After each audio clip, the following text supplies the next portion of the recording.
안녕하세요. 시대의 징표 청취자 여러분. 단양에서 농사짓는 유기농민 한계리 아빠입니다. 오늘은 충주의 사과농장에 와 있습니다. 사과농장에서 이 농사짓고 글 쓰는 최욱탁 작가님을 모시고 여러 가지 이야기를 나눠보려고 하는데요. 우리 저 신부님도 와 계시죠? 네. 신부님 인사 좀 하시죠? 예. 저는 또 요 가까이에서 제천 백운면에서 목수일하고 있는 신성국 신부입니다. 우리 시대의 징표, 또 이렇게 해방신학과 성서, 요즘 또 교회와 사회라는 그 프로그램 진행하고 있는 신성국입니다. 자, 오늘 최욱탁 선생님 말씀만 들었는데 만나니까 좀 반갑습니다. 자, 우리 최욱탁 선생님. 예, 반갑습니다. 저 최용탁이라고 합니다. 충북 충주에서 사과랑 복숭아 농사 짓고 글도 조금씩 쓰고 그러고 삽니다. 행복해 보입니다. 예, 지금 저희가 원두막에서 지금 이 녹음을 하고 있습니다. 그래서 예. 복숭아 먹어가면서 네. 지금 차 마시면서 아주 오늘은 스튜디오가 아니고 또는 농성장이나 이런 또 현장이 아니고 어떻게 보면 굉장히 낭만적인 분위기에서 지금 예. 녹음을 하고 있고요. 가끔 새소리나 바람소리가 녹음될지도 모르겠어요. 예, 지금도 찌르레기 소리가 이렇게 계속 매미 소리 같은 게 지금 울리고 있습니다. 들으시는 분들도 같이 우리가 농장에서 같이 지금 이 이야기를 나누고 있다 이렇게 생각하시면 되겠네요. 네. 어떠세요? 요즘 저기 신부님은 근황이 어떠셔요? 목수 신부님이시잖아요. 많이 네. 가고 계신가요? 제가 목수인데 요새 주문이 좀 적게 들어와서 아주 편하게 잘 쉬면서 아주 또 여유있게 지내고 있는데, 뭐 저희들은 지금 이제 7월 다음 주부터 아이들 캠프, 방학이라 저희들 우리가 있는 수도원에 그 캠프를 많이 들어옵니다. 그래서 캠프 준비하고 그래서 여러 가지 또 바쁘게 지금 지내고 있습니다. 네. 얼마 전에는 우리 신부님께서 한결이 전용 책상을 하나 또 이렇게 멋지게 만들어주셔갖고, 이름까지 딱 새기셔갖고, 그래서 한결이가 그 공부 책상에 앉아서 아주 즐겁게 공부하고 있습니다. 어떠세요? 요새 지금 한참 복숭아 딸 시기시죠? 아직은 한 다음 주 정도부터 이제 본격적으로 수확할 것 같아요. 올해 뭐 작황이 괜찮은 것 같아요? 아직은 괜찮은 것 같아요. 네. 그렇군요. 저는 어제 또 서울을 갔다 와서 이 농사꾼이 가만 앉아 농사만 지어야 되는데, 뭐 지금 녹색당에서 이제 뭐 농부가 되자라는 그 프로그램, 그래서 5개 도에 농민 한 번씩 해서 도시당원들과 농민당원들이 함께하는 그런 프로그램 하고, 어제 이제 백남기 농민 농성장에서 같이 또 우리가 이야기 나누는 시간 가져갔습니다. 어제자가 247일째고요. 오늘 248일, 그래서 8개월이 지금 넘어가고 있고요. 아직 뭐 청문회 소식은 아직은 없고요. 네, 그런 상황입니다.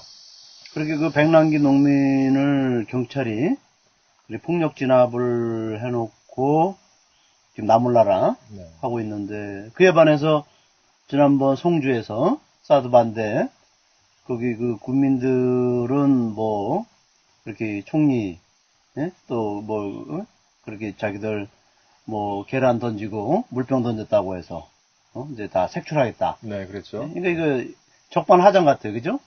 폭력 진압에 대해서는 아무런 지금 조치도 처벌도 안 하면서 네. 그렇게 총리 계란 몇 개 맞은 것 갖고선 아주 엄중 단속하겠다는 거. 그래서 참 국민들 입장에서 볼 때는 이제 이 나라가 국민을 위한 그런 일은 하나도 안 하는 것 같아요. 네. 자기들 어떤 권력자들 중심으로 가는 것 같아서 네. 좀 마음이 좀 아팠습니다. 맞습니다. 이제 사드 배치 문제가 아주 뭐 크게 터졌고 11일 날 발표가 됐었고, 뭐 우리가 지금 나라가 아닌 꼴이라서 그렇죠. 이 박근혜 일당들이 지금 뭐 저렇게 나라를 아주 엉망진창으로 끌고 가고 있고, 그런 것 때문에 저희가 이거 시대징표 현장팀이 꾸려져서 그 총선 특집까지 해가면서 정말 저희들도 나름대로 노력을 많이 해서 겨우겨우 여소야대 만들어놨는데, 지금 뭐 민주당도 정신 못 차리고 있고, 예, 그다음에 뭐 새누리당은 뭐 말할 것도 없죠. 황교안 총리가 와서 그 정도 공격 당하고 그 난리 치고, 더군다나 제가 페이스북에다가 한번 그걸 보면서 글을 썼는데, 황교안 총리가 거기서 도망치다가 이제 심산 김창숙 선생 그 기념관이 거기 있어요. 저도 심산 선생이 그 성주가 고향인지 몰랐어요. 근데 제가 성균관대를 나왔는데 그 황교안 총리가 성균관에 나왔어요. 그렇다 보니까 이제 그렇게 된 것 같아요. 근데 이게 너무 역사성이 있더라고요. 왜냐하면 심상 김작수 선생은 그 유림 대표로서 그 일제시대 때, 그렇죠. 예, 뭐 가장 그 앞에서 그리고 가장 가열차게 독립투쟁을 하셨던 분이고 감옥에서 고문을 많이 받아서 안전뱅이가 되셨고, 예, 그리고 가산이건 뭐건 다 털어서 그 성균관대를 국가에서 사실은 그 국립대를 하기를 원했지만 서울대 그 경성제국제대 경성제대죠. 그것은 사실은 일제의 학교다로 해서 없애자는 국대한 운동도 있었잖아요.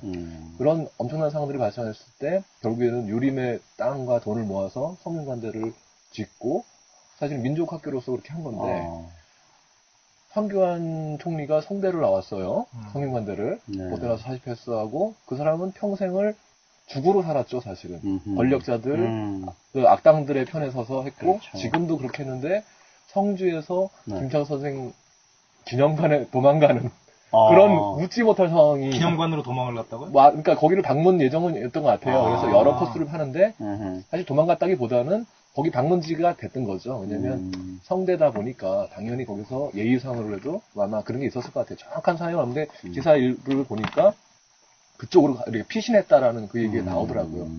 그래서 제가 무슨 말을 했냐면 심산 선생이 심산 보기가 부끄럽게. 그렇죠. 예, 그래서 무덤에 누워 계신 분이 벌떡 일어날 상황인 거죠. 더군다나 우리 아주 유명한 사진 하나 있잖아요. 그 박정희가 쿠데타 하고 나서 그 당시에는 자기도 이게 쿠데타가 다시 엎어질지 어쩔지 불안하니까 우리나라 그 민족 지도자들한테 가서 이렇게 인사를 드리는 그런 게 있었어요. 근데 박정희가 그 당시에 이제 심산 선생님이 이제 거의 이제 연로하시고 이제 병원에 입원해 계셨는데 박정희가 그걸 찾아왔을 때 심산 선생은 쳐다보지도 않고 돌아눕는 그리고 그 박정희가 아주 비굴한 표정으로 거기서 서 있는 그런 사진이 있어요. 그래서 그런 전후 스토리가 있어서 제가 하도 기가 막혀서 야, 이건 참 역사의 또 하나의 그 상징이다라는 그런 분도 있었고요. 워낙 꼿꼿한 분이셨네요. 네네, 그렇죠. 그래서 뭐, 하여튼간 그 성주라는 곳에서 사드 배치가 근로됐던 상황과 황교안이 가서 그 봉변 당하는 상황들, 뭐 이런 게 굉장히 상징성이 있더라고요. 예, 그러니까 돌아가신 우리 독립운동 지도자나 또 민족 지도자가 어떻게 보면 그죠? 이런 식으로 또 인연이 되는, 예, 그리고 아주, 근데 그게 아는 사람만 아는 거였는데, 그래서 저도 이게 이런 역사적인 의미가 있다는 글을 한번 썼었죠. 네. 저도 잘 몰랐던 사실이었는데, 그 글 보니까, 또 그런 의미를 갖고 있네요. 뭐, 자연스럽게 좀 얘기가 이어지는데요. 우리, 일단은 최용탁 우리 작가님 좀 소개 좀 하지요. 그러니까 모르시는 분들도 많고 한데, 지금 사과 농사를 짓고, 그 다음에 그 전업 작가로서, 또 칼럼니스트로서 지금 활발하게 활동 중이신데요. 어떻게 그 작가가 되셨는지, 예, 그런 사연 좀 한번 잠깐 들어볼까요? 글쎄요, 뭐, 어렸을 때부터 글 쓰는 걸 좋아하긴 했어요. 쓰는 걸 좋아해서, 오랫동안 시를 썼는데, 나이가 한 40살 정도 가까이 되니까, 점점 이 시가 어려워지더라고요. 그래서 주위에 이제, 근처에 친한 작가들이 이제 몇 분 사는데, 한번 소설을 써봐라. 뭐 이런 권유도 받았고, 실제로 또 애들을 키우면서, 애들이 자꾸 무슨 옛날 이야기 해달라고 조르잖아요, 어릴 때. 그래서 애들한테 들려줄 이야기를 이렇게 동화를 꾸며서 쓰다가 주위에 다른 작가들이 보고 이야기 꾸미는 재주가 좀 있는 것 같다. 한번 소설을 써보라. 그러면서 그 친한 그 안재성 작가라고 여기 이천에 사는데 그 재성이 형이 하루는 저를 끌고 그냥 저 여수까지 데려가서 빈집에 저를 내려놓고 여기서 한 달만 딴 생각하지 말고 소설을 써와봐라 그러더라고요. 그래서 그 빈집에서 한 달을 혼자 밥을 끓여 먹고 살면서 단편소설을 6편인가를 썼어요. 그걸 가지고 올라왔더니 이제 안재성 작가가 그걸 보더니 이만하면 됐다 그러더라고요. 그랬더니 나도 나한테 말도 안 하고 이제 어디다가 투고를 한 거예요, 자기가. 투고를 했는데, 그게 이제 그 전태일 문학상이었어요. 그게 당선을 해서, 정말 언급결에 소설가의 길로 들어섰어요. 그 예전에 이제 지금 책이 산문집도 여러 권이고, 그 다음에 뭐 각종 평전, 그 다음에 소설, 이렇게 다양하게 지금 쓰고 계신데, 지금 작가로서 그래서 활동하신 지가 그게 2006년이었잖아요, 그죠? 2006년. 네, 그러니까 그 등단하신 게 전태일문화상 수상을 타서 등단하신 게 2006년이고, 그게 사실은 단풍 열끝이라는 그 책, 그 소설, 단편 소설이거든요. 충주 얘기를 쓰신 거죠, 그때? 그렇죠. 충주 얘기고 또 제가 지금 살고 있는 요 산척에 면에서 이제 이루어진 그 농협조합장 선거를 놓고 이제 둘러싸고 벌어진 그런 일들을 거의 뭐 사실 그대로 이렇게 쓴 소설이었는데, 그게 그때 평자들이, 그러니까 그 심사위원들이 뭐 그렇게 썼더라고요. 심사위원들은 이거는 농촌에 직접 살지 않는 사람이 아니면 그렇죠. 쓸 수 없는 거다. 분명히 이 사람은 농사를 짓는 사람일 것이다. 이렇게 심사위원들이 썼더라고요. 네. 그 시라는 게 이제 저도 고등학교 때 시를 참 이렇게 쓰는 걸 좋아했어요. 그러니까 시를 읽는 것보다 쓰는 걸 좋아했어요. 근데 그때 제가 그 어떤 상황이냐면 이제 무척 제 삶이 힘들고, 그리고 정말 그 너무 고민하는 게 많다 보니까 분출할 수가 없었어요. 누구에게 표현할 수도 없고. 그래서 제가 그때 그걸 시로서 자꾸 이렇게 좀 승화시키고, 그 시를 써야 이제 조금 나의 그런 마음이 이렇게 표현이 되고, 그래서 시를 그때 고등학교 참 많이 썼었거든요. 예. 그래서 제가 이제 이제 그렇다고 제가 무슨 시를 누구한테 배운 것도 아니고, 이렇게 썼는데, 우리 최용탁, 우리 선생님 보면은 아마 어떤 시대를 많이 고민했던 것 같아. 네. 시라는 게 이렇게 서정적인 것만 나오는 게 아니거든요. 네. 옛날에 썼던 시가 주로 어떤 마음을 담고서 많이 나왔어요. 저는 뭐 시를, 저도 이제 주로 고등학교, 중고등학교 때부터, 중학교 때부터 거의 쓰기 시작해서, 고등학교 때도 계속 시작을, 저는 거의 뭐 학교 공부를 팽개치다시피 하고 시 공부를 했어요. 네. 혼자서 이제 시를 직접 가르쳐 주시는 선생님도 있었어요. 고등학교 선생님이 이제 정식 등단한 시인이었고, 그리고 또 고등학교 때 제 1년 선배였던 그분도 나중에 이제 신춘문예로, 그분도 어떻게 이제 나중에 소설가가 됐는데, 유승찬이라는 작가인데, 지금은 오히려 YTN이나 뭐 이런 종편이나 이런데 빅데이터 전문가로 더 많이 나오더라고요. 근데 그분이 제 고등학교 1년 선배인데 시를 굉장히 잘 썼어요, 그분이. 저하고 둘이 고등학교 때 2인 시집을 내기도 하고 그랬어요. 근데 오히려 대학을 가면서부터, 대학을 가서 제가 84년도에 대학을 들어갔는데, 그때 워낙 학생운동 전두환 폭압적인 그런 정권 시절이었으니까, 그리고 우리가 들어갔을 84년도에 그때 이제 광범위하게 이제 광주항쟁의 진실이 알려지기 시작한 그때였기 때문에, 오히려 시를 쓰기 위해서 저는 이제 시를 전공하는 그런 그런 과를 갔는데, 오히려 대학 들어가서는 이게 지금 뭐 한가하게 시 쓰고 있을 때가 아니구나. 오히려 그런 게 됐죠, 실은. 그래서 물론 이제 시를 안 쓴 건 아니지만 굉장히 이제 좀 바뀌었죠. 전투적으로 소위 말하는 이제 아주 저항하는 시, 전두환 정권과 싸우는 그런, 치열하게 싸워야 되고, 그러니까 그러다 보니까 실은 오히려 시를 전공하면서 대학에서는 시하고는 좀 고등학교 때보다 훨씬 멀어진 그런 결과가 됐었죠, 실은. 그래서 사실은 우리 최영석 작가님이 이제 사실 뭐 작가는 글로 얘기하는 거지만, 그래서 사실은 글만 가지고는 이 작가의 삶이라든지 사상 또는 그게 형성되는 과정, 이게 잘 노출되지 않아요. 물론 여기 산문집에 보면 간간히 그게 비춰지거든요. 간간히 이제 내가 시를 좋아하고 연습했던 과정, 또 이제 포기했다가 이제 산문과 소설을 쓰는 과정들이 간간히 있어요. 그렇긴 한데, 사실은 제가 이야기로는 이제 최영탁 선생님 같은 경우는 어릴 때도 있지만, 이게 좀 이따 얘기가 나오겠지만, 삶의 이력이 간단치가 않아요. 네, 간단치가 않고, 또 하나는 우리가 보통 보면 농민 작가 그러면 굉장히 독특하네. 이렇게 생각할 수가 있는데, 실제로 농민이기 전에 그 중학교 때 문창과 나오셨잖아요. 문창 작가. 그래서 사실 거의 그때부터 사실 전업 작가적인 아. 근거였죠. 예, 제가 이야기로는. 근데 이제 80년대 운동 상황에서 시보다는 뭐 이렇게 뭐 사회적 글쓰기, 뭐 이런 운동 글쓰기가 많이 됐었고 그러다가 뭐 하여튼 미국도 또 가셨다고 한동안.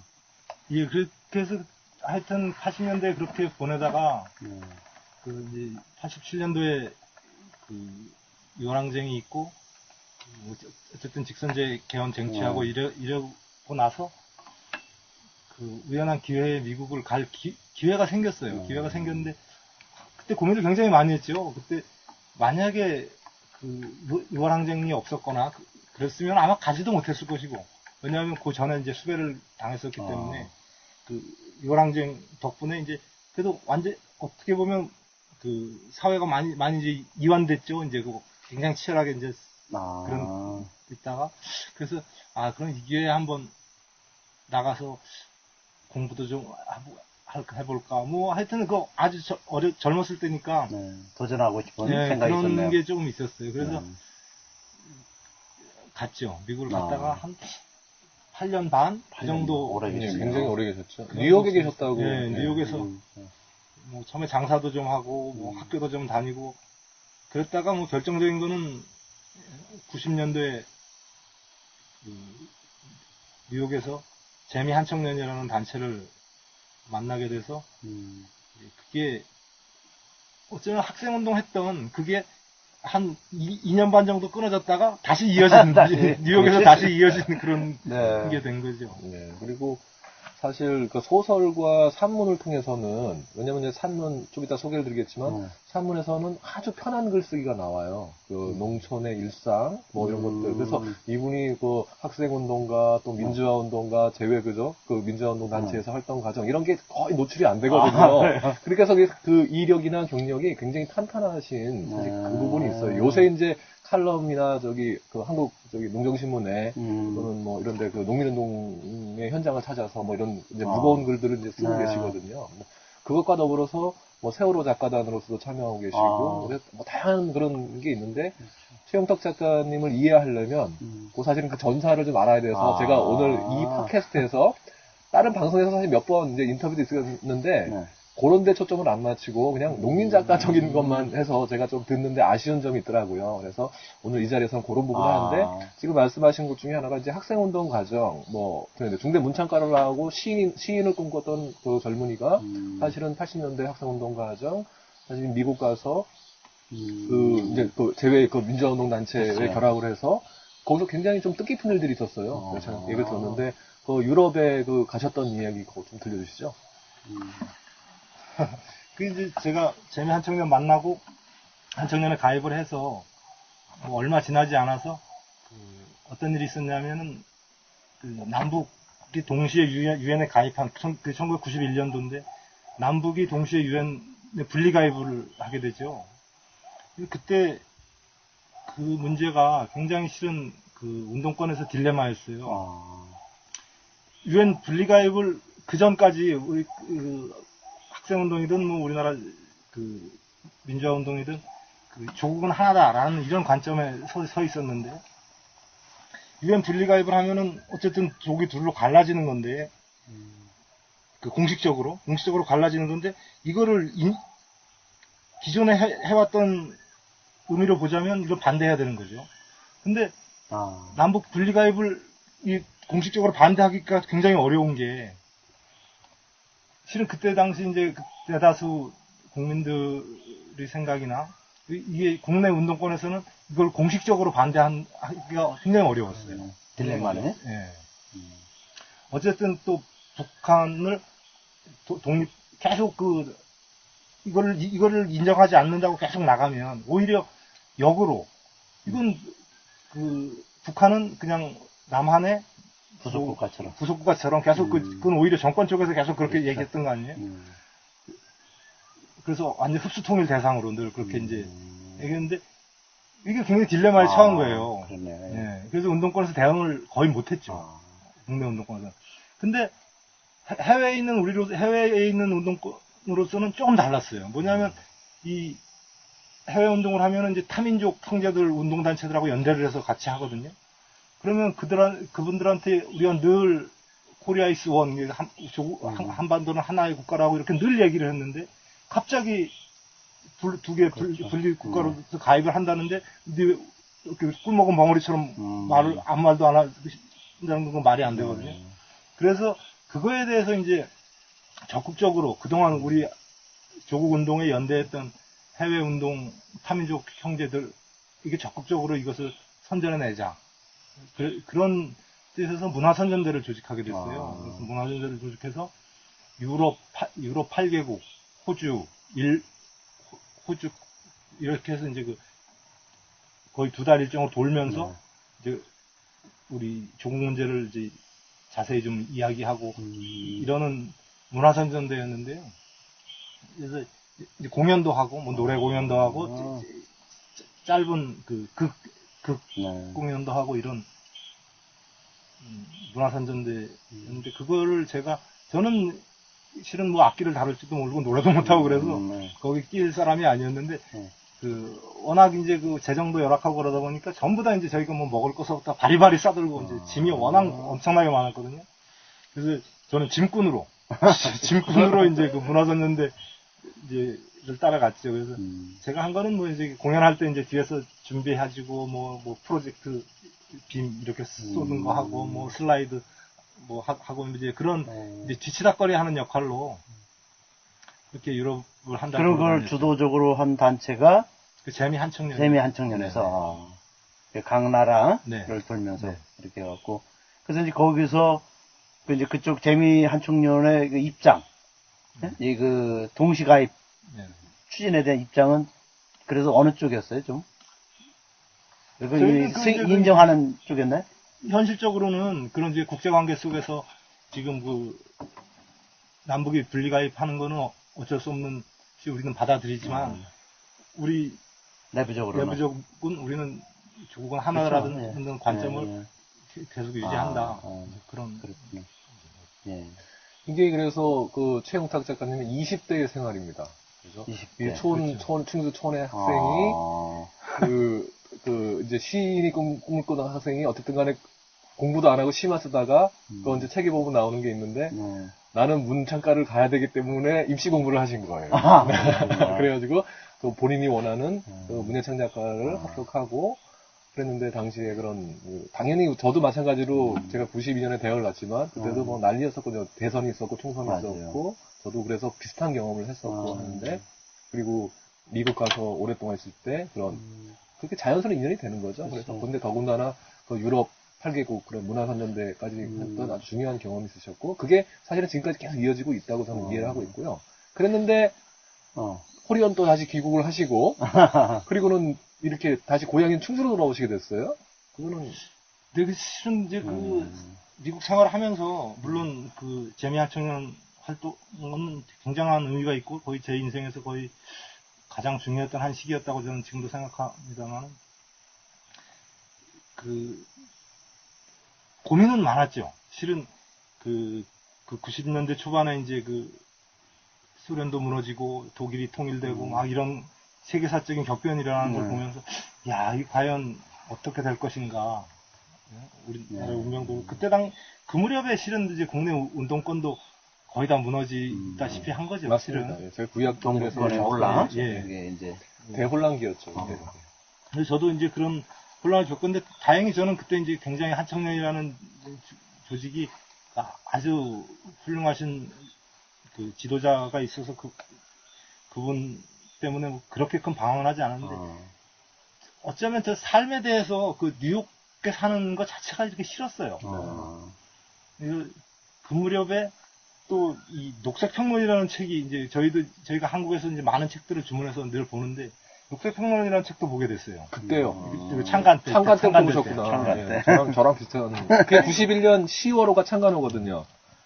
제가 92년 대학생 저도 들어가자마자 그 책을 꾸준히 보게 된 거죠. 굉장히 놀랬죠. 굉장히 놀랐고 그냥 충격이었어요. 맞습니다. 이거 처음에 이 녹색평론을 접했을 때 이거구나 싶은 생각이 드는 거예요. 그렇죠. 뭐 사회주의 공산주의 고민들이 하다가 저도 비슷한 경험이었습니다. 그래서 그때부터 실은 어쨌든 내가 뉴욕에서 오래 살 곳은 절대 못 된다. 네. 그래서 이제 언젠가는 돌아가야 된다. 근데 실은 그때는 돌아오고 싶어도 돌아올 수가 없었어요. 왜냐하면 이 한청년이라는 단체가 그 이적단체로 규정이 돼 있어가지고요. 그 계속 노태우 정권 때 그 임수경이 방북할 때 이제 저희가 그 연관됐었고 그 이후로 뭐 문규현 신부님 뭐 나중에 뭐 서경원 의원 방북까지 다 그 누명이었는데 하여튼 그렇게 해서 들어오기도 어려웠었는데 이제 김영삼 정도 들어서서 93년도에 그 이적단체가 풀리고 그 한청년 지도자였던 윤한봉 선생에 대한 수배가 무려 13년 만에 풀립니다. 13년간 수배자로 이제 살던 윤한봉 선생이 풀리면서 93년도에 윤한봉 선생이 귀국하면서 이제 우리 회원들도 이제 그냥 자유스럽게 귀국할 길이 트인 거죠.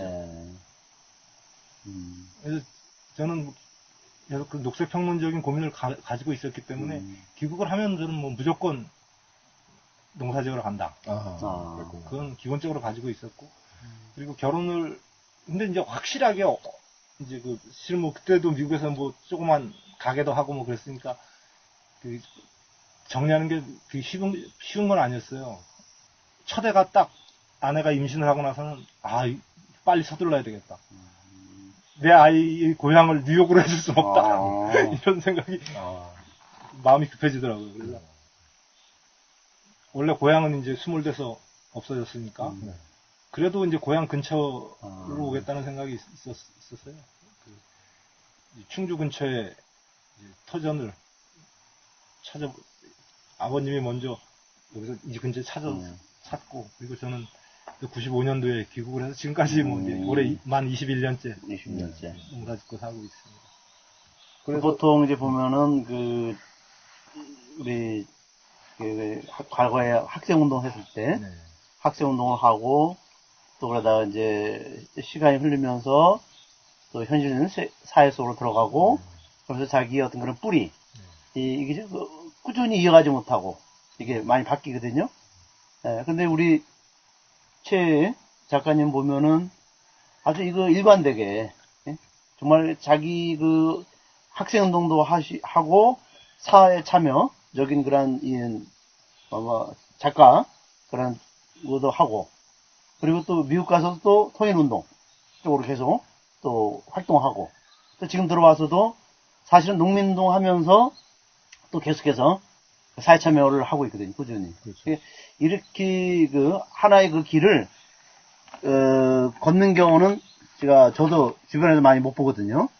근데 어떤 뿌리가 있는 것 같아요. 뿌리가. 그러니까 내가 볼 때는 제가 개인적인 생각에는 아마도 그 가족 매력 부모님으로도 받은 그죠? 뭔가의 어떤 그런 정신적인 큰 것을 교육을 받은 것 같아요. 제가 볼 때. 그래서 저는 아까 그 질문 못 했는데 어머니나 아버님이 그런 어떤 정의감이 강하신 것 같아요. 그렇지 않아요? 글쎄요. 실은 어머님이 원래 좀 다혈질이셔요. 어머님이 다혈질이셔가지고 그 71년도에 그러니까 제가 6살 정도밖에 안 됐죠.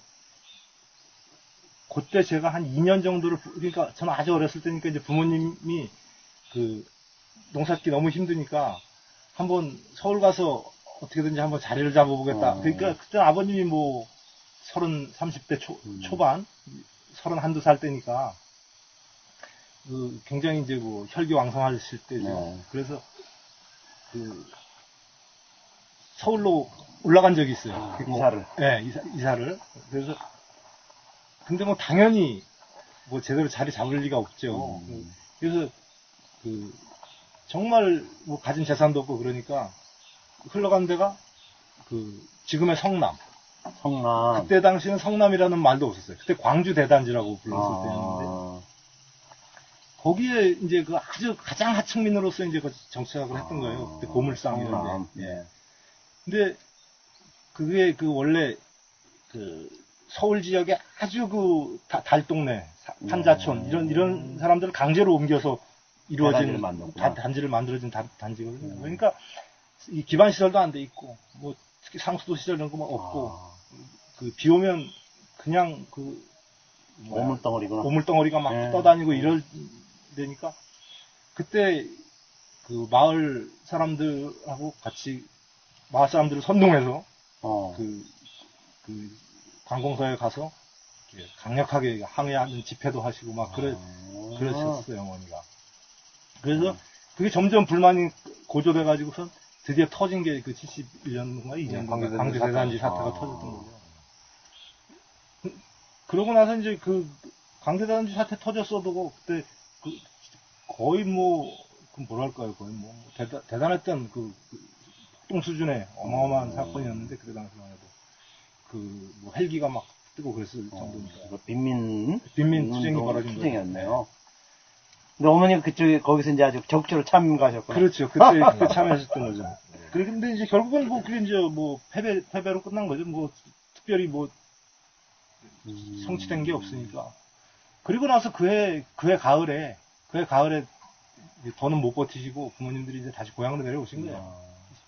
그러니까 한 2년 정도를 서울 가서 가진 고생을 하다가 서울도 아니고 그 외곽 광주대단지 가서 가진 고생을 하다가 결국은 다시 고향으로 돌아오셨는데 이제 진짜 고향에서 농사만 성실히 짓고 살아야 되겠다. 그런 결심으로 이제 다시 돌아오셨는데 이제 무슨 청천벽력 같이 이제 충주 댐이 돼버린 거죠. 고향이. 댐에 수몰이 되게 된 거죠. 우리나라의 그 많은 사람들이 사실은 일제는 그렇다 치더라도 해방 이후에 이승만 정권 때부터 해서 다양한 그 각도에서 이걸 우리가 총체적으로는 국가폭력이라고 하죠. 그래서 그게 이제 여러 가지 방식이 있는데 이제 좀 이따 이제 해방공간이나 우리 6.25 전쟁 문제가 이제 다뤄질 건데 그거와 더불어서 이제 여기 최씨 가문이거든요. 그래서 여기 보면 상당히 아버님께서 재밌는 말씀을 하신 게 여기 이제 산문집에 실려 있어요. 아들과는 어떻게 살려라는 최근에 나온 산문집인데 여기 이제 원래 녹색평론에 연재됐던 거하고 다른 글들을 모아서 최근에 4월달에 나왔죠 이게. 네. 그런데 여기 무슨 표현이 있냐면은 2006년에 그거죠. 전태일 문학상을 수상하시고 나서 아버님이 첫 소설집을 내고. 소설집이구나. 그래가지고, 무슨 말씀 하셨냐면은, 우리 최씨 가문에 5대조 만에 문집이 나오게 됐다라는, 그래서. 자랑스럽겠네요. 나름대로 이제 이 최씨 가문에 대한 뼈대의식도 굉장히 강하시고, 어머님도 마찬가지로, 어머님 얘기는 오늘 처음 듣지만, 그래서 집안 내력이라는 것은 이제 신부님께서 아주 날카롭게 짚으셨어요, 사실은. 실은 아버님이 학교를 제대로 못 다녔어요. 학교를 제대로 못 다니셨는데, 아주 그렇게 학교를 아예 못 다닐 정도로 그렇게 비난하진 않았었대요. 제가 태어나기 전이니까, 정확한 건 잘 모르겠지만, 말씀 듣기로는 그렇게 아예 학교를 못 다닐 정도로 비난하진 않았는데, 그러니까 초등학교는 다니셨어요. 근데 아버님이 초등학교 5학년 때 이제 한국 전쟁이 터졌는데, 그리고 한국 전쟁 때문에 이제 집안이 풍비박산 났죠, 저희. 한국 전쟁 때 전쟁 터지자마자 그러니까 인민군들이 서울에 순식간에 점령하잖아요, 서울을. 그리고 나서 서울에서 인민군들이 며칠 머뭅니다. 그게 지금까지도 미스테리니 뭐니 그러는데 며칠 머무르는 바람에 이거 충주까지는 인민군들이 7월 7일 이쯤 돼서 7월 7, 8일 8일 이쯤 돼서야 이제 내려오게 되는데 인민군들이 채 내려오기도 전에 소위 말하는 예비검소 이제 그때 당시 저희 가족 구성이 아버님 형제분들이 5남매 그리고 제 할머니 할아버지 그리고 결혼하지 않은 할아버지의 동생 이렇게 사셨어요. 그러니까 아버님이 장남인데 12살이니까 집안의 기둥은 당연히 할아버지 그때 할아버지 39살이셨고 작은 할아버지 26살이었는데 이 두 분이 이제 다 농사 다 하시고 전부 다 완전 집안의 두 기둥이었는데 이 두 분이 이제 예비검수로 끌려가서 7월 5일 날 끌려가셔가지고 그 다음 날로 아마 추정되는데 학살당하신 거예요. 다른 여러 사람들과 같이 충주에 쌀이고개라는 데가 있는데 거기에서 수백 명이 한꺼번에 학살당할 때 두 형제분이 같이 끌려가서 돌아가셨으니까 완전히 집안에 두 기둥이 그렇죠. 한날 한시에 잃어버렸으니까 뭐 집안이 그냥 풍비박산이 난 거죠. 그러니까 뭐 더 이상 학교를 다닐 수도 없었고 장남이. 아버님이. 예. 예. 그 12살에 가장이 된 거예요. 갑자기 가장이 되신 거죠. 요게 그 국민보도연맹 사건. 국민보도. 그래서 그 저희가 추정으로 뭐 또 조사를 했지만 공식적으로 정부 발표는 아니고 그 추정으로 20만 명이 한국전쟁 개전 초기에 학살당한 거죠. 그 중에 한 사례로 그 최영석 작가님의 할아버님과 작은 할아버님이 그 7월 5, 6일 사이에 희생을 당하신. 그리고 이제 충주 지역에서 지금 돌아가신 1월달에 돌아가신 그 우리 신영복 선생님, 네, 그 스승이죠. 한학 스승님 노천 이구영 선생님께서 그 조사를 하신 거예요. 충주 지역 피해자. 충주 지역. 네, 그래서 제가 알기로는 그분도 뭐 그때 당시 아마 자세하게 뭐 조사할 상황은 아니었고 그분은 이제 굉장히 이제 이쪽에서 그 여러 아는 사람도 많고 살도 넓고 각 마을 사정을 아니까 그때 당시 이렇게 그 이야기를 이렇게 취합해서 한 거죠. 취합해서 한 것 같아요. 그래서 그때의 추정이 700명. 이쪽에서. 충주만. 그러니까 이제 충주가 있고 또 이 충주도 좀 넓은 지역인데.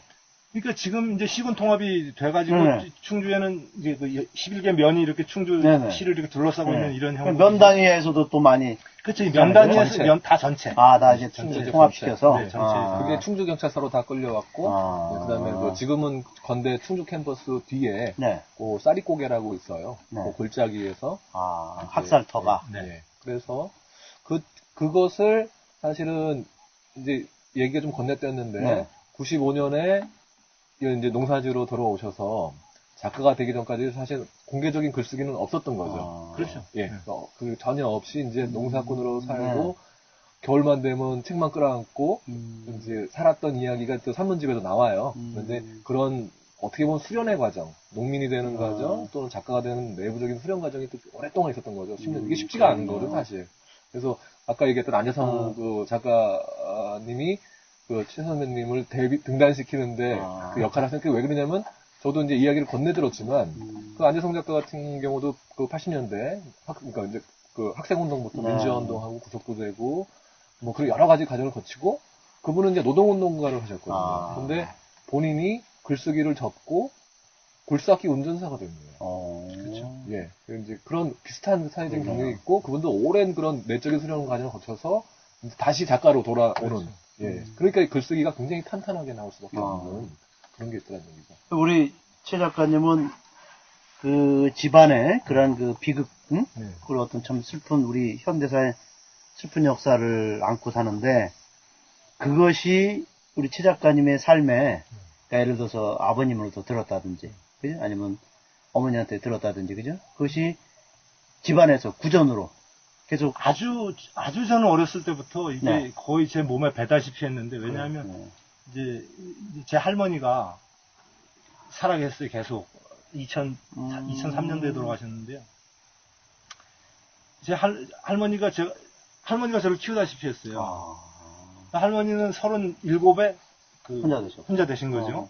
그러니까 아주 뭐 말도 못하는 가슴에 한이 맺힌 거죠. 그래서 늘 제가 어렸을 때부터 그 이 얘기를 늘 했어요. 할머니로부터. 네, 할머니가. 어렸을 때부터 들었고 또 이제 그 할아버지 제삿날 되면 그 고모들 그러니까 아버님이 오남매를 했잖아요. 오남매가 모이면은 제사 지나면은 밤새 이 얘기 하는 거예요. 눈물을 흘리면서 늘 되풀이되는 거의 똑같은 얘기인데 계속 1년에 한 번씩 그게 계속 들으니까 참 기가 막힌 거죠. 그리고 이제 수몰이 되면서 그 저희 할아버지 묘소를 이장을 했어요. 이장을 하느라고 이제 묘를 파보니까 두개골에 총구멍이 있는 거예요. 근데 한 가지 여기 중간에 그 사람들이 700명을 집단으로 한날 학살했다면 한꺼번에 집단 매장을 하지 않았습니까? 그게요. 예. 그때 학살하고 나서 바로 인민군이 거의 하루 사이로 충주로 진입을 합니다. 바로 들어왔구나. 예. 그러니까 매장이고 뭐 이런 게 일절 없었어요. 그러니까 가족들이 찾을 수 있었구나. 그러니까 노천에다가 그냥 하는 네네. 거예요. 노천에다 하는, 그냥 그 골짜기가 뭐 아주 깊은 골짜기도 아니에요. 그냥 산 사이에 그냥 이렇게 들어가는 네네. 그런 아주 얕은 골짜기인데, 네. 그래서 그때 당시 이제 그 증언을 들어보면 그 골짜기가 이제 좁으니까 골짜기에서부터 그 이제 골짜기 바깥에는 이제 과수원이 있었는데 과수원까지 이제 시체가 이렇게 쫙 있었다고 그러더라고요. 근데 그때 얼마나 덥습니까? 7월 초니까 말도 못하게 덥죠. 근데 바로 가서 이제 찾을 수도 없었던 거예요. 무서워서. 무섭고 그렇죠. 또 어딘지 처음에는 어디 가서 돌아가셨는지도 모르고 아. 그럼 나중에 이제 소문을 듣고 이제 가서 찾으러 갔는데 아. 벌써 2, 3일 후에 간 거죠. 그러니까 그게 이게 총을 맞고 다 돌아가셨는데 네. 그러니까 뭐 피가 흘러가지고선 살하고 금방 하루 이틀이면 금방 다 썩어버리잖아요. 무더기에서부터 뭐 온갖 한여름이니까. 그래서 다 얼굴 알아볼 수 없을 정도로 다 그렇게 된 거죠. 그래서 저희는 그 이제 할머니 말씀으로는 바짓단을 이제 그전에는 다 부인들이 이렇게 바느질을 해주지 않습니까? 이게 자기 바느질 솜씨는 자기가 안다네요. 바짓단을 보고선 찾으셨다. 저희 작은 할아버지는 이제 손가락이 6개셨는데 그래서 그걸 보고 찾았는데 그래서 실은 그 수습을 하러 갈 사람도 없었던 거예요. 저희 이제 두 분이 다 돌아가셨으니까 시체를 수습하러 갈 사람이 없었던 거예요. 아버지 12살밖에 안 됐고. 그래서 동네 친척 그 문중 어른이 한 사람이 같이 따라갔는데 결국은 할아버지 시체만 수습해서 오고 그 작은 할아버지는 거기 그냥 일단 묻어놨대요. 나중에 어떻게든지 수습을 하려고. 한꺼번에 도저히 수습을 해올 수가 없어서. 근데 나중에 못한 거예요. 작은 할아버지는. 네, 그래서 이런 과정들을 저도 이제 우리 책 읽기 녹색평론 책 읽기 보면서 그 디프레하면서 여러 차례 듣고 아 이게 만약에 그 최영탁 작가님이 있었으니까 이게 알려지게 된 거예요. 그렇죠. 구체적으로 개인의 경험이. 그러니까 이게 작가의 역할이 굉장히 중요한 부분인데 이것은 춘주만의 일이 아니고 그러니까 나간 그 포탈 경로가 있거든요. 근데 원주에서 시작을 해갖고 쭉 이제 그 학살을 하고 내려간 건데 그런 과정들 중에 하나의 구체적인 사례, 지역 사례를 사실은 최영탁 작가님이 그 어느 물풀의 나무의 기억이라는 단편 소설로 쓰게 되신 거예요. 근데 그래가지고 저도 그것과 더불어서 이 사연이 올해가 66주기거든요. 그리고 이제 7월달 양력으로 따져서 제사는 음력으로 지내니까 6월달에 지냈고요. 원래는 저희가 이 충주지역에서 합동 유령제를 매년 하게 되는데 그 경위가 좀 있죠. 그래서 이 어느 물풀의 나무의 기억이라는 그 책에 보면 지금 하신 말씀이 자세하게 나옵니다. 예, 그대로 나오고 그게 단편 소설로 나왔다가 재작년인가 그 만화로 해서 시각적으로 완전히 그대로 형상화한 또 만화가 있고요. 근데 어느 물풀의 나무의 기억이라는 것을 창작하게 된 그 계기를 좀 말씀해 주시면 보충 설명이 되겠네요. 그러니까 저는 그 어렸을 때부터 이제 이 얘기 거의 뭐 몸에 배다시피 잘 들었으니까 듣고 그러니까 그리고 또 뭐 고등학교 때부터 이제 물론 그때 시를 썼지만 어쨌든 작가가 되겠다는 생각을 했으니까 내가 작가가 되면 이건 뭐 그때는 이제 시를 썼으니까 아마 아주 장시로 이걸 한번 쓸 생각을 했었어요. 그래서 언젠가 내가 이 작가가 되면 내가 제일 먼저 꼭 써야 될 이야기는 이 이야기, 소재를? 이 이야기다라는 생각은 제가 고등학교 때부터 계속 했어요. 계속 하다가 이제 2006년도에 이제 소설가로 데뷔를 하고 그러면서 이 이야기를 어떻게든지 형상화를 남겨야 된다. 이건 내 거의 어떤 의무 같은 느낌이 이제 들죠. 글쓰기 의무 그래요. 근데 실은 쓰려고 하니까 굉장히 너무 힘든 거예요. 이 이야기 자체가 계속 더군다나 제 감당이 할아버지니까. 안 되죠. 그럼요. 정말 감당이 안 되는. 어떻게 구성을 해서 어떻게 해야 될 것인가 뭐 이런 게 감당이 안 돼가지고 고민하다가 어느 날 그 화자를 내가 아닌 그냥 아주 그냥 무심한 그때 당시 골짜기에 서 있던 어떤 나무의 눈으로 이 사건을 그냥 아주 냉정하게 그냥 고스란히 그냥 사진 찍듯이 그려보자. 그렇게 해서 이제 쓴 게 그 어느 물풀의 나무의 기억이라는 소설인데요. 저는 그렇게 그 어떤 냉정하게 사진 찍듯이 한번 당시를 그려보자라고 마음을 먹었으면서도 쓰면서는 뭐 굉장히 많이 울었습니다. 막 울분도 네, 네. 터지고 또 그것이 이런 진상이 아직까지 다 밝히지 그렇죠. 않고 또 이 분단 상황에서 네. 계속 또 우리 그런 일이 벌어지고 있잖아요. 아직도 네. 그죠? 그러니까 여러 가지로 아주 복잡한 심경으로 그렇죠. 작품이 나왔겠네요. 네, 그래서 이게 음. 정확한 그때 제가 여쭤보기로는 오마이뉴스 기사를 쓰면서 취재를 했거든요. 네. 그래서 요거를 몇 년도에 쓰셨냐라고 제가 어. 여쭤봤었는데 그때 정확히 기억이 안 난다라고 하셨는데 왜냐하면 제가 그때 2008년이었어요. 예, 그래서 이게 어떤 의미가 있냐면 이제 노무현 정부 때 네. 이제 진실과화해위원회가 구성이 되고 그렇죠. 그다음에 그러니까 한국전쟁 민간인 학살 맞아요. 그리고 저희가 한 100만 명 정도 추정을 한단 말이죠. 네네. 그 중에 이제 국민보도연맹만 20만 맞아요. 명이란 말이죠. 그래서 거기에 거기에 조사가 되었고 충주 지역에서 또 마찬가지로 그 조사 그러니까 그러니까 유족회가 구성이 되고 네. 우리 최영석 작가님이 그 총무를 맡으셨어요. 아. 그렇게 하면서 이거 이제 실제 조사가 들어가고 그다음에 그 정부 조사와 더불어서 이쪽에서 계속 같이 그걸 했는데 어쨌든 다 그게 이제 조사 결과가 나오고 18분의 그 희생자가 공식은 700명이지만 추정은 700명이지만 신청한 분들은 18분이셨고 희생자는 가족은 16가족이고 그래서 그게 공식 위령제가 네. 2010년에 열린 거예요. 그 7월 달에. 그때 이 어느 물풀의 나무의 기억이 그 팸플릿에 그 위령제 팜플렛 예. 뒤에 제가 실었었어요. 네, 그게 첫 출간입니다. 그렇구나. 근데 굉장히 그게 뜻깊은 거죠. 그러니까 우리 할아버지와 작은 할아버지 또는 우리 가족들만이 아니고 그렇죠. 희생자 모든 가족들에게 헌사를 쓰신 거죠, 사실은. 예, 시와 더불어서. 또 이제 그 위령시도 있거든요. 그렇게 됐다가 그걸 보고 출판사에서 이 책은 이제 국가폭력 사건에 대한 그 기획이 있었거든요. 그래서 국민보도연맹 사건은 요거를 실자해서 그게 실린 거고 단편소설집에 이게 벌레들이란 단편소설집입니다. 그 다음에 그 벌레들이란 단편소설집에서 이 이야기를 들은 그 만화가 이름이 누구시죠? 박건웅 작가가 하다가 이거는 그림을 안 그릴 수가 없는 거다라고 해서 그러니까 단행본으로 나오게 된 거죠. 만화책으로 나온. 사실은 이게 단편 소설이 이렇게 있으면 알려지기도 힘들고 이렇게 사실 벌레들한 단편 소설집이 있는지도 사실은 대부분 사람 모릅니다. 이름이 벌레들. 예. 그런데 이 어느 물풀의 나무의 기억은 그런 거의 원문 그대로 소설 원문이 그대로 들어가고 거기에 이제 만화로 지금 설명하셨던 모든 과정이 나와 있는 거죠. 그래서 그게 단행본으로 됐고 그 서울시가 무슨 재단이었죠? 그게 무슨 컨텐츠 재단인가 해서 우리나라의 이제 해외 출품을 위한 세 권의 작품으로 채택이 됐어요. 네, 그렇게 되면서 이 사건이 좀 더 많이 알려지는 그런 계기가 된 거죠. 그 영화로인가 이죠 작년인가 2년 전에 레드툼이라는 그 영화 나오지 않았어요? 다큐멘터리죠. 그게 또 아마 그 보도연맹 맞습니다. 이런 민간인 학살에 대한 이야기인데 그 이제 저도 이제 우리 시대징표기 이제 최 작가 오늘 인터뷰하면서 저도 제 가족사도 되게 비슷하게 될 그러한 운명이 처해 있었어요 보니까.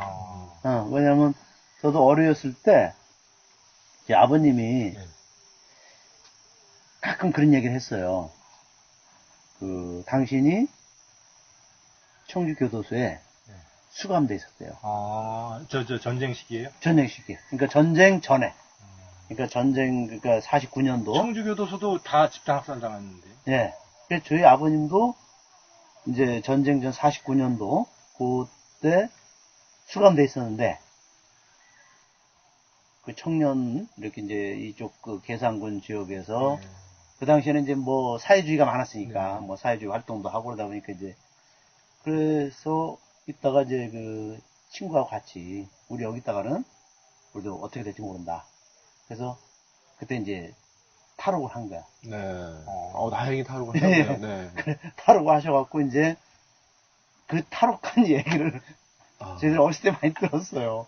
그 높은 그저 그런 교도소 담을 넘어서 그것도 단 둘이서 수많은 사람이 거기 있는데도 그렇게 해서 그런 당신이 그렇게 정말 죽다 살아난 이야기를 들려줬는데 만일에 제 아버님도 그때 거기 계셨더라면 당연히 네.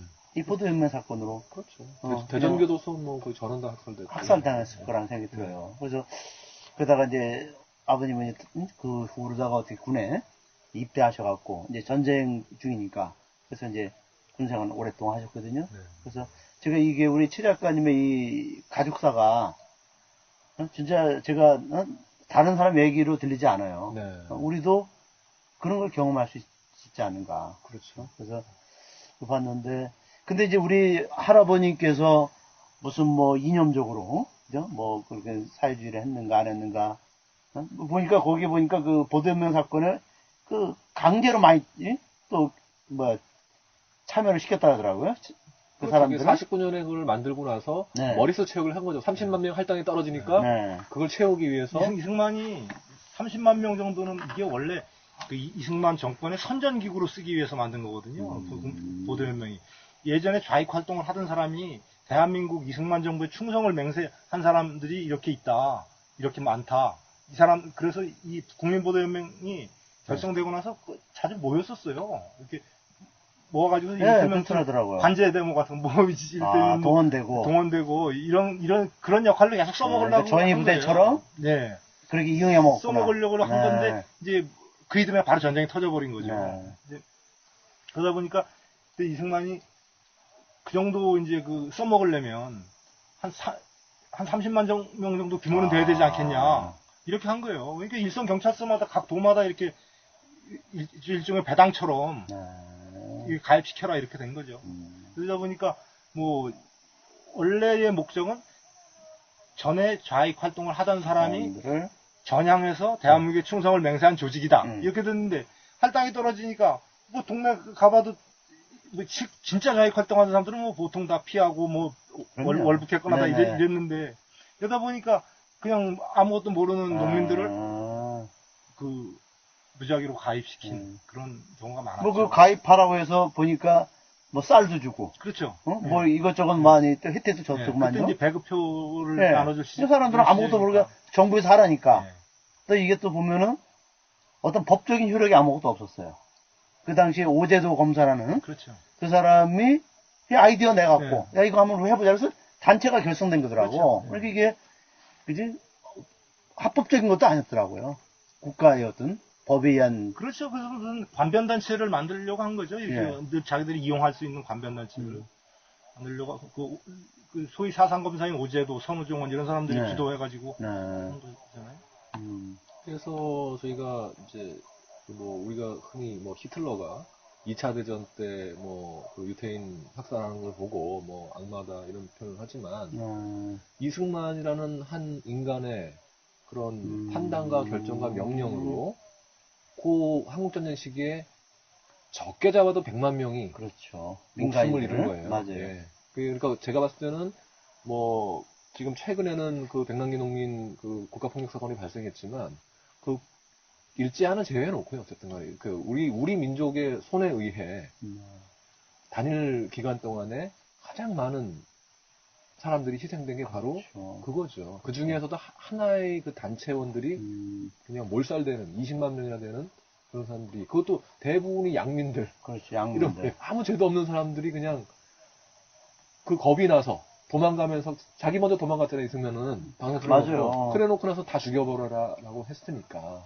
이 얼마나 어처구니 없는 사건입니까? 그러니까 제가 이제 이거를 저도 나름대로 조사해봤더니 이승만이가 6.25 한국전쟁 터지자마자 바로 도망가잖아요. 그죠? 그리고 이 보도혁명 사건이 그해 50년도 6월 28일부터 횡성에서부터 이게 이제 학살이 시작되더라고. 그러니까 이승만이는 벌써 내튀고 그 인민군하고 우리나라 국민들이 전쟁하는 게 아니라 일단 우리나라 민간인들을 그죠? 다 그냥 다 싹 쓸어버리는 이런 짓을 하더라고.